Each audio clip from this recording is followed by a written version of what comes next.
Mesmerizing wedding collection. Tejaswini by Chungat Jewelry. Beautiful. മനസ്സിലുള്ളത് മെട്രോയിലുണ്ട്. ഇപ്പോൾ 50,000 square ഫീറ്റിൽ metro wedding plaza Angamaly. Edassery jewellery Kalady. ഏറ്റവും കുറഞ്ഞ പണിക്കൂലിയിൽ ലൈറ്റ് വെയ്റ്റ് 916 സ്വർണ്ണാഭരണങ്ങൾ ലഭിക്കുന്ന കാലടിയിലെ ജനപ്രിയ ജ്വല്ലറി ഇടശ്ശേരി ജ്വല്ലറി കാലടി.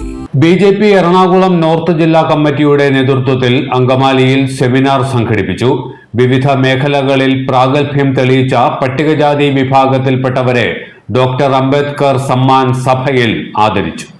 ഭരണഘടനയെയും ഭരണഘടനാ ശില്പി BR അംബേദ്കറെയും ഉയർത്തിപ്പിടിക്കുന്ന പ്രസ്ഥാനം BJP മാത്രമാണെന്ന് പാർട്ടി എറണാകുളം നോർത്ത് ജില്ലാ കമ്മിറ്റി ചൂണ്ടിക്കാട്ടുന്നു. അംബേദ്കറുടെ പേരിൽ തെറ്റായ പ്രചരണങ്ങൾ നടത്തി രാഷ്ട്രീയ മുതലെടുപ്പിന് മാത്രമാണ് മറ്റു രാഷ്ട്രീയ കക്ഷികൾ ശ്രമിക്കുന്നതെന്നും BJP കുറ്റപ്പെടുത്തി. അങ്കമാലി രുക്മിണി ഓഡിറ്റോറിയത്തിൽ നടന്ന സെമിനാർ പാർട്ടി ദേശീയ സെക്രട്ടറി അരവിന്ദ് മേനോൻ ഉദ്ഘാടനം ചെയ്തു. നമ്മുടെ ഇദ്ദേഹം ഓരോരോ ഡിപ്പാർട്ട്മെന്റിനെ എങ്ങനെയാണ് കൊണ്ടുവന്നേ, ഓരോരോ ഇത് ചെയ്തിട്ട് ഇതിനെ സംവിധാനത്തിന്റെ അത് കൊണ്ടുവന്നത് അതിനെ കഴിഞ്ഞിട്ട് ഇയാളെ എങ്ങനെ ഇലക്ഷനിൽ തോൽപ്പിച്ചാൻ പോയി. ഇലക്ഷനിൽ ഇയാള് വന്നു, ഇലക്ഷന് വന്നപ്പോ ലോക്സഭ ഇലക്ഷന് ഇയാളെ തോൽപ്പിച്ചിട്ട് ഇത് നമ്മളുടെ ഇയാളെ തോൽപ്പിച്ച ആളെ ഡോക്ടർ ഭീംറാവ് അംബേദ്കറിനെ കമ്മ്യൂണിസ്റ്റിന്റെ കൂടെ കൂടിയിട്ട് അവരെ എങ്ങനെയാണ് തോൽപ്പിച്ചത്, അവര് ജയിച്ചാൻ പാടില്ല, അതിനെ പ്രയാസം ചെയ്തത്. അതിന്റെ മുമ്പേ 1947 അയാള് ബോംബെയിലത്തെ അവിടുന്ന് ഇല്ല ആളെ വെസ്റ്റ് ബംഗാളിന് അതിന് അവിടേക്ക് പ്രതിനിധി ആ സഭയിലേക്ക് വേണ്ടി അയച്ചേക്കനെ.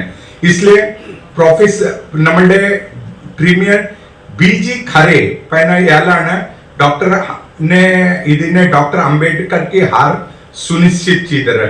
ഡോക്ടർ ജോഗേന്ദ്രനാഥ് മണ്ഡൽ ആയിരുന്നു. ജോഗേന്ദ്രനാഥ് മണ്ഡൽ അവിടെ ആയിരുന്നു. ഇയാൾ ഇവിടുത്തെ വെസ്റ്റ് ബംഗാളിലത്തെ അദ്ദേഹമായിരുന്നു.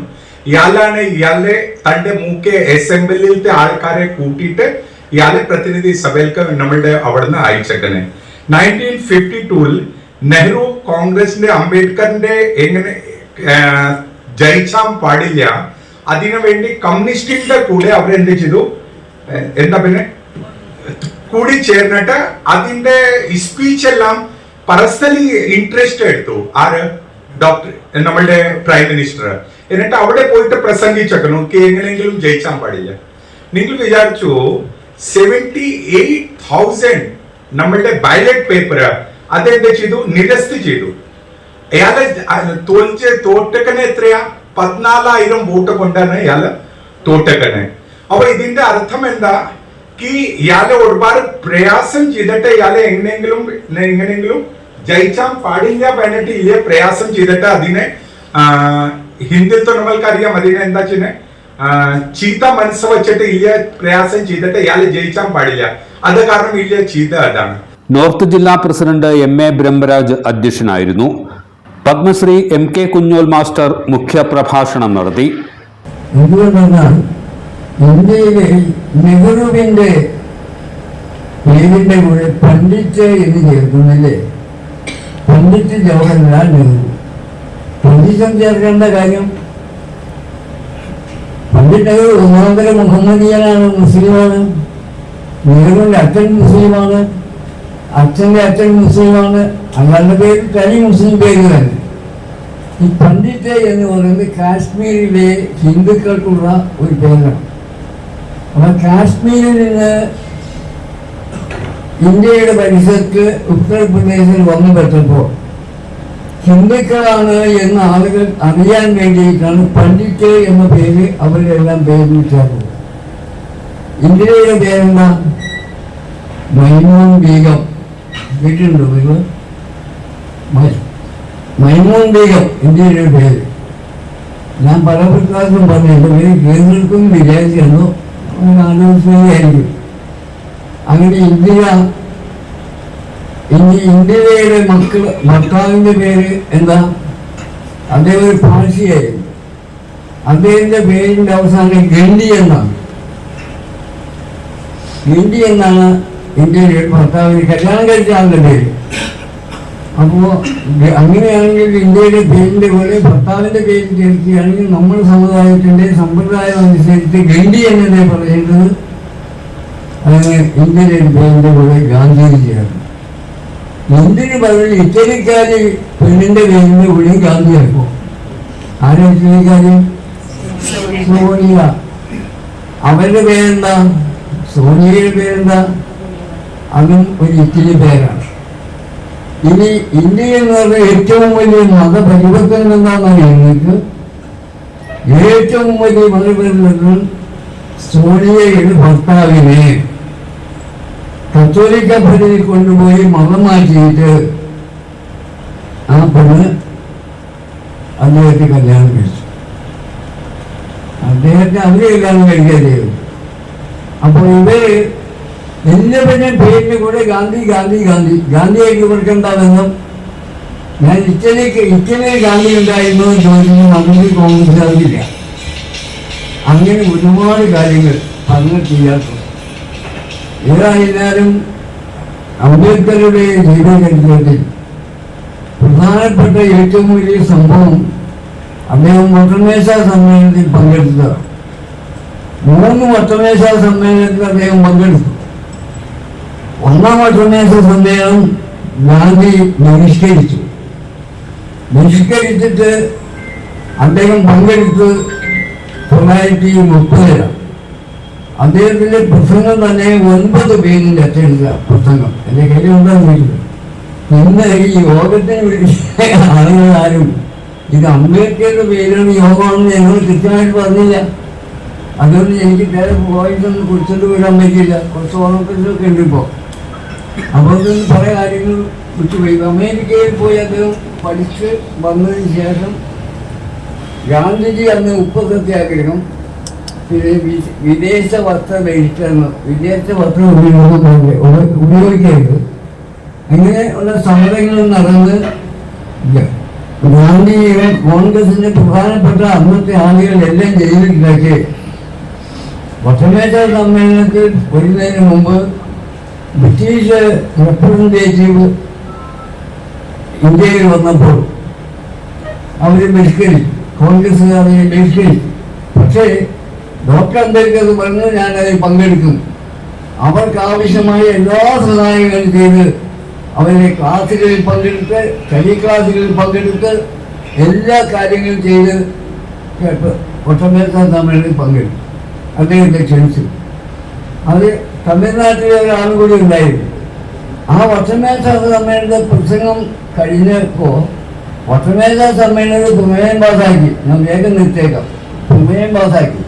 അപ്പോൾ പ്രമേയം പാസാക്കിയത് ഇന്ത്യ രാജ്യത്ത് എന്തെങ്കിലും ഒരു പുതിയ നിയമങ്ങൾ ഒത്തിരി ഉണ്ടാക്കിയിട്ടുണ്ട്. നിയമങ്ങൾ ഉണ്ടാക്കുന്ന പക്ഷം അയിത്തജാതിക്കാർക്ക് സംരക്ഷണം നൽകുന്ന ഒരു നിയമങ്ങൾ ഉണ്ടാക്കുകയുള്ളൂ എന്നാണ് പ്രമേയം. ആ പ്രമേയം കണ്ടപ്പോൾ ഗാന്ധിയാകെ നിലതെറ്റി. ഗാന്ധി സമരം മുഴുവൻ നിരുപാധികം പിൻവലിച്ചു. 3 സമരവും നിരുപാധികം പിൻവലിച്ചു. എന്നിട്ട് ഇർവിൻ ബർസൂനെ പോയി കണ്ട് ഘട്ടേഴ്സ് സമ്മേളനത്തിൽ 2-ാം യോഗത്തിൽ ഞങ്ങൾ പങ്കെടുക്കാറുണ്ട്. അതിന് 2-ാം യോഗത്തിൽ പങ്കെടുക്കാൻ ലണ്ടനിലെത്തിയ ഗാന്ധിജി അദ്ദേഹത്തിൻ്റെ ആദ്യത്തെ പ്രസംഗം ഒരു മുസ്ലിം വിദ്യാർത്ഥി സംഘടന നൽകിയ സ്വീകരണമാണ്. ആ സ്വീകരണ യോഗത്തിൽ പോലും പട്ടികജാതിക്കാർ, അന്ന് പട്ടികജാതിയില്ല, ഐക്യജാതിക്കാർക്ക് ആനുകൂല്യമായ എന്തെങ്കിലും ഉണ്ടായി ഐ ഡോണ്ട് അലൗ എന്നാണ് ഗാന്ധി ഉപയോഗിച്ച ശൈലി. അങ്ങനെ ഐ ഡോണ്ട് അലൗ, ഞാൻ ഒരിക്കലും അനുവദിക്കില്ല. ഞാൻ അന്നും ചോദിച്ചു, ഈ ഐ ഡോണ്ട് അലൗ എന്ന് പറയാൻ ഗാന്ധിക്ക് എന്താ അവകാശം? അപ്പോൾ ഗാന്ധിജി പട്ടികജാതിക്കാരെ എന്ന് അറിയപ്പെടുന്ന ആളുകൾക്ക് എതിരായ നിലപാടായിരുന്നു സ്വീകരിച്ചത്. 2-ാം വട്ടമേശ സമ്മേളനം ഗാന്ധി പരാജയപ്പെട്ട് സമ്മേളനം അനുസരിച്ച് ഞങ്ങളൊക്കെ പഠിച്ചത് പള്ളിക്കൂടത്തിൽ പുസ്തകം എഴുതുന്ന അധ്യാപകരാരെങ്കിലും വേണ്ടി എന്നെ ക്ഷമിക്കണം. പുസ്തകം എഴുതുന്ന ആൾ എന്തെങ്കിലും അബദ്ധങ്ങളായി എഴുതിയ പഠിപ്പിച്ച് ഞങ്ങൾ പഠിച്ചത് 2-ാം വട്ടമേശ സമ്മേളനം അനുസരിപ്പിക്കുന്നു എന്നാണ്. ഞങ്ങൾ പഠിച്ച് പറയുകയും ചെയ്തു, അനുസരിപ്പിക്കുകയല്ല ചെയ്തു. അപ്പോൾ ഗാന്ധിജി അവിടെ മന്ത്രിയെ വന്നപ്പോൾ ഈ പ്രമേയം പാസ്സാക്കി ഗാന്ധിജി അംബേദ്കറുമായിട്ടുള്ള തർക്കം ഭയങ്കര തർക്കമാണ്. തർക്കത്തിലൊക്കെ അംബേദ്കറുടെ തർക്കത്തിന് മുമ്പിൽ പരാജയപ്പെട്ട ഗാന്ധിജി ഇന്ത്യയിലേക്ക് മടങ്ങിയപ്പോൾ ഞാൻ ഇന്ത്യയിൽ എത്തിയാൽ ഉടനെ സമരം പുനരാരംഭിക്കും, സമരം പുനരാരംഭിക്കുമെന്ന് പ്രഖ്യാപിച്ചു. ബോംബെയിൽ വന്ന് കപ്പലിലേക്ക് ഗാന്ധിയെ പോലീസ് അറസ്റ്റ് ചെയ്തു. ഗാന്ധിജി ജയിലിൽ കിടക്കുമ്പോൾ നടന്ന സംഭവം ശരിക്കും പറയാണ്ട് നിർത്തിയില്ലല്ലോ. പൂനാ കരാർ എന്ന് പറഞ്ഞൊരു ലോകപ്രസിദ്ധമായ കരാറുണ്ടായി. ആ പൂനാ കരാർ ഉണ്ടായതുകൊണ്ടാണ് ഇന്ന് കാണുന്ന ഇന്ത്യൻ ഭരണഘടന ഇന്നത്തെ രൂപത്തിലുള്ളത്.